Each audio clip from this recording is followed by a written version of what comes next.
Malayalam big boss season 7 അനുമോളും ആദിലയും കൂടെ സംസാരിച്ചുകൊണ്ടിരിക്കുകയാണ്. അനുമോൾ പറയുന്നുണ്ട്, എൻ്റെ ഒരു പ്രശ്നം ഉണ്ടായിരുന്നു, ആര്യനെയും ജിസേലിനെയും ഞാൻ അങ്ങനെ കണ്ടു എന്ന് പറഞ്ഞത് ഞാൻ ആദ്യം പറഞ്ഞത് ശൈത്യനോടായിരുന്നു. അത് പക്ഷേ അബിക്കൊക്കെ അറിയാമായിരുന്നു, അബിനോടൊക്കെ ഞാൻ പറഞ്ഞിട്ടുണ്ടായിരുന്നു. പക്ഷേ ലാലേട്ടൻ്റെ എപ്പിസോഡിൽ ആരും എനിക്ക് അനുകൂലമായിട്ട് സംസാരിച്ചിട്ടുണ്ടായിരുന്നില്ല.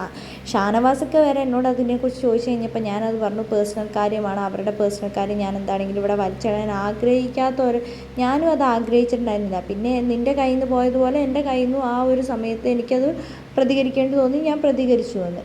അതുകൊണ്ട് ഞാൻ കണ്ട കാര്യം എന്താണെങ്കിലും ഞാൻ കാണാത്തതാവാൻ പോകുന്നേയില്ല. ഞാനത് കണ്ടതുകൊണ്ട് തന്നെയാണ് ഞാൻ പറഞ്ഞതെന്ന് പറയുന്നുണ്ട്. പിന്നെ എനിക്ക് സഹിക്കാൻ പറ്റാത്തൊരു കാര്യം എന്ന് വെച്ചാൽ, ഈ ഒരു സമയത്ത് ഞാൻ കണ്ടു എന്ന് പറഞ്ഞപ്പോൾ നീ എന്താ കണ്ടത്, ഞങ്ങൾക്ക് അറിയണം എന്ന് പറഞ്ഞുകൊണ്ട് ഫ്രണ്ടിലേക്ക് വന്ന ഓരോരുത്തരുടെയും മുഖം എനിക്ക് നല്ല ഓർമ്മയുണ്ട്. ആ സിനിമയിൽ അഭിനയിച്ച ഫ്രണ്ടിൽ നിന്ന് അഭിനയിച്ചവരെ ഞാൻ മറക്കൂല. അവരെന്നെ ലാലേട്ടൻ്റെ മുമ്പിൽ എത്തിക്കഴിഞ്ഞ് കഴിഞ്ഞപ്പോൾ അവർ വേറെ തരത്തിലാണ് പറഞ്ഞത്, അതും ഞാൻ മറക്കില്ല. പുറത്തായിരുന്നുവെങ്കിൽ ഈ ഒരു സംഭവം നടന്നതെങ്കിൽ ഞാൻ ആര്യനെ കൊന്നിട്ട് ഞാൻ വല്ല ജയിലിലും പോയേനെ. എൻ്റെ വീട്ടുകാരും എന്നെ കുറ്റം പറയില്ല. കാരണം ഇങ്ങനത്തെ ഒരു തെറ്റിന് ഞാൻ അങ്ങനെ കൊന്നിട്ടാണെങ്കിൽ ഞാൻ പോയതാണെങ്കിലും നല്ലതെന്നാണ് എല്ലാവരും വിചാരിക്കുകയുള്ളൂ.